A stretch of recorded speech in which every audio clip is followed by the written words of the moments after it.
Assalamualaikum warahmatullahi wabarakatuh. Perkenalkan, saya Muhammad Andri Rusyidi dengan NIM G00231109 dari kelompok A10 akan mempresentasikan laporan anatomi tentang cor atau jantung. Sebelum kita membahas struktur jantung dan lain-lain, kita akan membahas apa itu cor itu sendiri atau jantung itu sendiri. Cor itu sendiri atau jantung itu sendiri adalah organ yang terletak di antara kedua pulmo, dan dia itu dilapisi oleh suatu lapisan yang dinamakan perikardium. Nah, di antara perikardium itu terdapat cairan yang fungsinya untuk meminimalisir gesekan eh, cor itu sendiri atau jantung yang namanya likor perikardi. Nah, fungsi dari cor itu sendiri adalah salah satunya adalah tempat eh, organ yang dapat memompa darah ke seluruh tubuh atau organnya sangat, dan ini sangat eh, fungsi penting, sangat penting untuk sirkulasi darah di seluruh tubuh. Ada juga eh, tambahan-tambahan lainnya seperti mengatur tekanan darah dan juga lain-lain. Oke, untuk struktur eksternal cor itu sendiri, kita lihat dari spasies diagramatika. Itu yang pertama ada yang namanya sim, sim, vena cava superior dan juga inferior. Ini vena cava superior, itu vena cava inferior, yang itu akan bermuara di atrium dexter. Ini, kalau ini dari basis cordis. Lalu ada yang namanya arcus aorta, lengkungan aorta yang keluar dari ventricle kiri, yang dia itu akan membawa darah-darah ke seluruh tubuh. Lalu ini ada yang warna ungu, divisualisasikan ungu ini adalah arteri pulmonalis, dan dia itu membawa kembali, eh, dia itu membawa darah ke paru-paru, darah yang kayak CO2 ke paru-paru, dan di bawahnya ini ada vena pulmonalis dan superior dextra, superior sinistra, dan inferior dextra, inferior sinistra juga. Dan dia itu menerima darah dari paru-paru yang nantinya akan masuk ke atrium sinister. Nah, di struktur eksternnya itu sendiri yang sangat khas itu ada auricula ya. Ini auricula dextra. Nah, ini ada auricula sinistra. Tuh.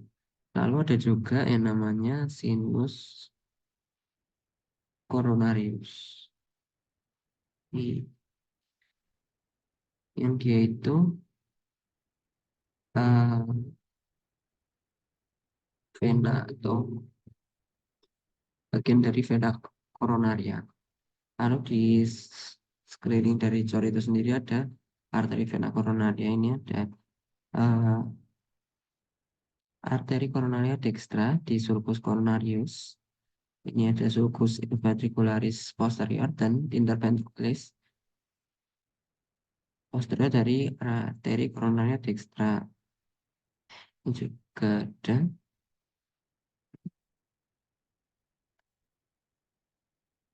arteri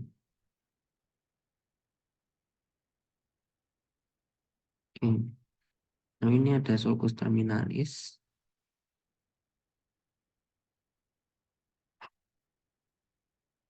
Mungkin yang sini sedang tidak terlihat. Ini.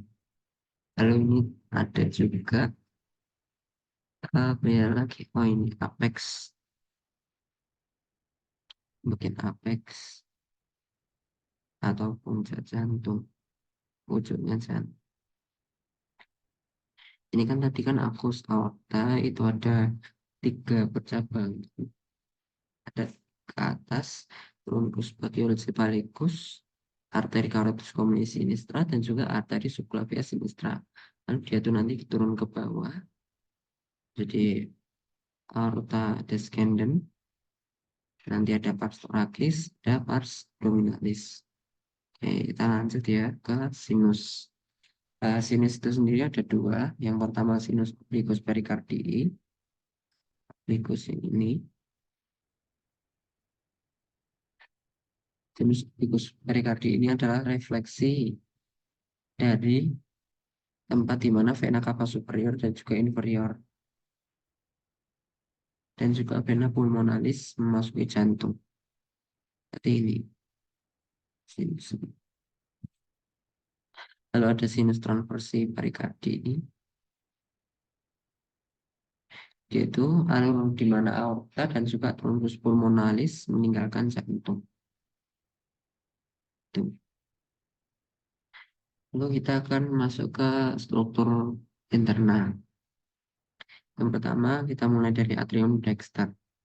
Atrium dexter itu sendiri adalah tempat di mana darah dari vena cava inferior dan juga superior itu dimasukkan ke darah di mana dari vena cava superior dan inferior berkumpul di atrium dexter.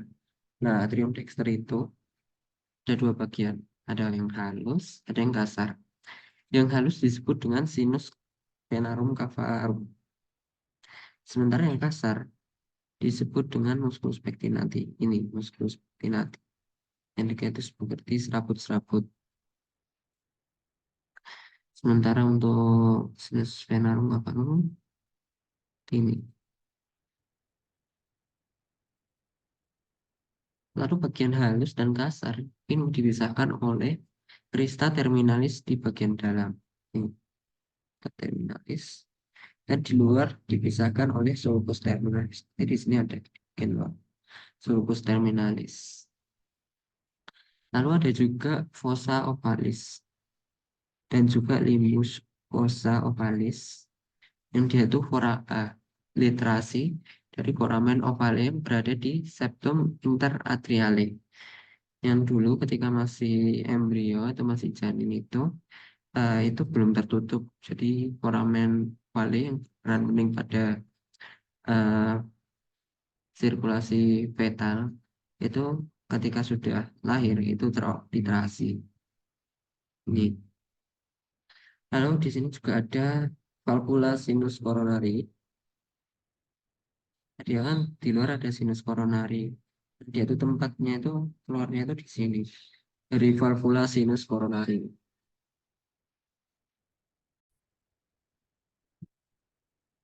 Lalu ada juga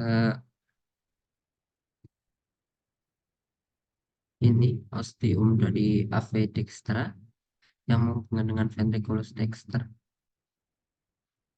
Ostium dextra ini ventriculus dexter. Ada ostium sinus coronaris tadi ini. Namanya valvulanya valvula TBC. Lalu ada ostium vena cava inferior. Nama valvulanya Eustasi, valvula Eustasi. Lalu lanjut ke ventricle dextra. Nah, di ventricle dexter ini terdiri dari satu ruangan kasar yang tersusun dari trabecula carnae. Ini trabecula carnae itu kayak serabut-serabut ini. Trabecula carnae, ada tiga jenis trabecula carnae. Yang pertama adalah musculus papillaris. Ini sebagai yang dia tuh berikatan dengan chorda tendinae. Dan nanti fungsinya untuk yang valvula-valvulaan ya. Nah, ini kayak jangkarnya itu. Jadi dia tuh mengikat chorda tendinae. Kalau ada trabecula septomarginalis yang dia tuh eh, berdekatan nanti di septum yang di margin sana. Interventricle. Terdapat bundle of disc yang nanti fungsinya untuk sistem konduksi jantung. Lalu ada regi biasanya menonjol di bagian dalam ya kayak gini di kiri gitu. Lalu di sini ada ostium trunci pulmonalis yang menghubungkan dengan truncus pulmonalis. Jadi kan ventricle dexter ini akan memompa darah itu menuju ke paru-paru untuk difusi lagi uh, udaranya terbentukar kembali CO2 menjadi ini. Ini ada valvula semipulmonaris, truncipulmonaris. Kalau yang tadi kan ini kan ada valvula juga. Ini namanya valvula tricuspidalis atau valva atrioventricularis dextra. Ada tiga as cuspisnya, cuspis anterior, septaris, dan posterior. Tuh. Lalu kita akan lanjut ke atrium sinistra. Nah, ini juga hampir sama dengan atrium dextra, ada sinus venarum cavarum, dan juga ada auricula sinistra. Ada juga ostium arti AV sinistrum yang menghubungkan dengan ventriculus sinistrum. Lalu ada juga fossa ovalis tadi. Fossa ovalis. Kalau yang di sini kan tadi kan di sana kan limbus yang di atrium dexter. Kalau di atrium sinister namanya valvular foraminis ovale. Valvulanya katupnya. Nah, atrium sinistra ini dimulai oleh dua buah vena pulmonalis dextra, satu buah vena pulmonalis sinistra superior, juga satu buah vena pulmonalis sinistra inferior. Itu. Jadi empat dari vena pulmonalis semuanya bermuara di sini.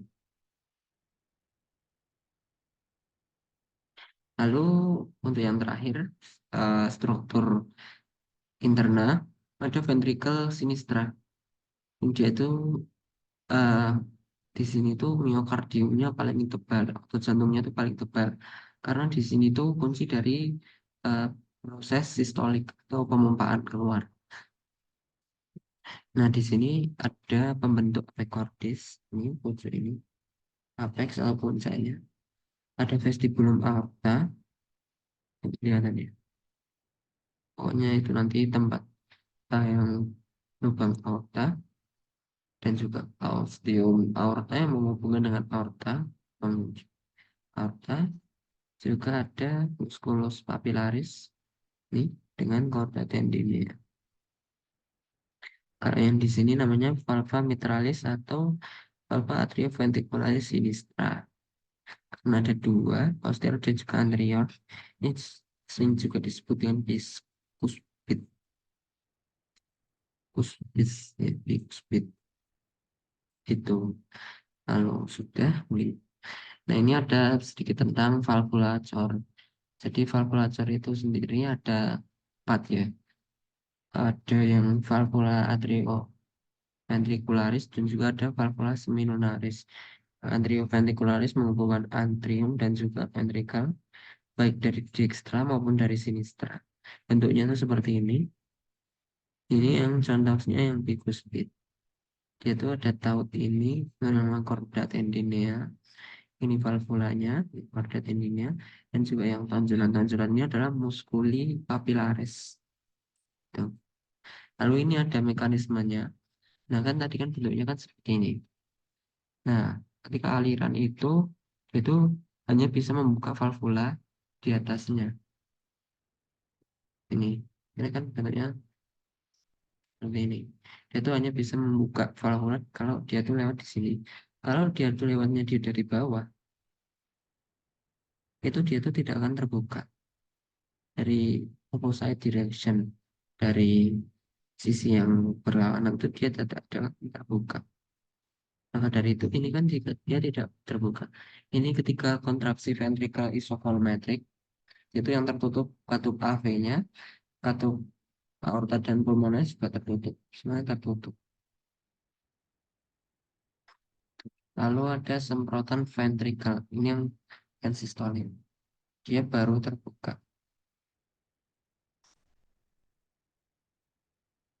Katup aorta dan pulmonarisnya baru terbuka. Karena ini beda bentuk. Kalau ini kan seperti ini, kalau yang ini seperti ini.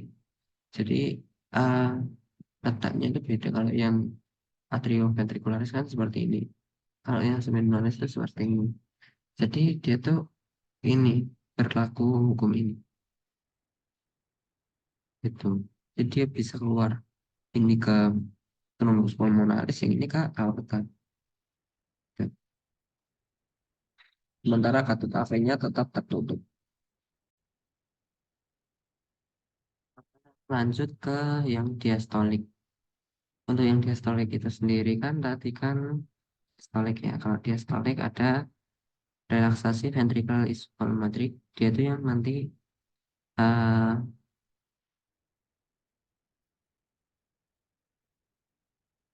atriumnya itu berrelaksasi, ventricle-nya juga berrelaksasi. Itu setelah terjadinya sistolik. Itu katup baik katup AV dan juga katup aorta dan pulmonalis itu tertutup semua. Barulah terjadi ini, ini pengisian ventrikel. Katup AV terbuka, sementara yang aorta dan pulmonalis tertutup. Ini, ini kan ada arus yang ke sini. Dia itu tetap aja tertutup. Nah tadi mekanisme dari katup tadi. Sementara yang ini kebuka. Ini atrium berkontraksi. Jadi dia tuh benar-benar memaksimalkan uh, kontraksi. Dari yang di atrium semuanya masuk ke ventricle. Ada yang disebut dengan EDV, end diastolic volume. AV-nya terbuka, yang aorta dan pulmonalis juga tertutup. Tuh. Oke, mungkin sudah cukup untuk sekian presentasi untuk topik kedua. Mungkin kurang lebihnya mohon maaf. Wassalamualaikum warahmatullahi wabarakatuh.